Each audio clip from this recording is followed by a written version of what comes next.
जो भी उसकी मूर्ति देखता था, देखता ही रह जाता था। लगता था कि उसकी मूर्ति अभी बोल पड़ेगी। गोपाल दास नाम था।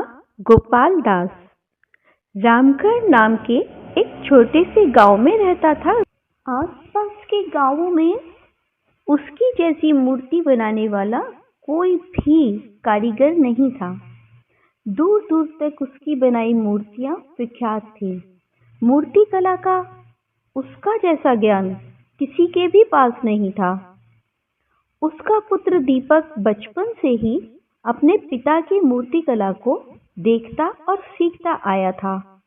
जैसे जैसे वह बड़ा हो रहा था, मूर्ति कला में निपुण हो रहा था। दीपक का बचपन का एक मित्र था, नाम था सबल। सबल भी दीपक के पिता से मूर्ति सीखने को बोलता, पर वह एक भी मूर्ति ठीक से नहीं बना पाता था। देखते देखते 8-10 साल बीत गए। दीपक अब अच्छी मूर्ति बना लेता था।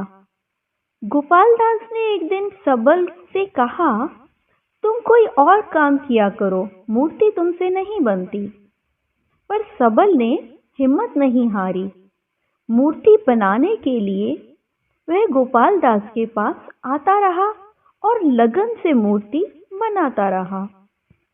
उधर दीपक में मूर्ति बनाने का गुण तो था, पर वह लापरवाह भी था और उसमें लगन की भी कमी थी। देखते देखते 4-5 साल और बीत गए। दीपक मेहनती न होने के कारण कुछ खास नाम नहीं कर पा रहा था। उधर सबल की लगन रंग लाने लगी थी और हर दिन उसकी कला निखरती जा रही थी। गोपाल दास भी अब सबल की मूर्ति कला को देखकर मंत्रमुग्ध हो जाता था। अब सबल की लगन देखकर गोपाल दास सबल पर बहुत मेहनत करने लगा और उसको अपनी कला के नायाब तरीके सिखाने लगा। दीपक में लगन की कमी देखकर गोपाल दास का भी ध्यान दीपक से धीरे धीरे हटने लगा। अब गोपाल दास की ही भांति सबल की मूर्तियों की भी मांग दूर दूर तक होने लगी। सबल की बनाई मूर्ति को जो भी देखता दंग रह जाता। लगता कि मूर्ति अभी बोल पड़ेगी। इस प्रकार सबल की ख्याति गोपाल दास से भी अधिक हो चुकी थी। गोपाल दास भी सबल की प्रसिद्धि और प्रगति से बहुत प्रसन्न था।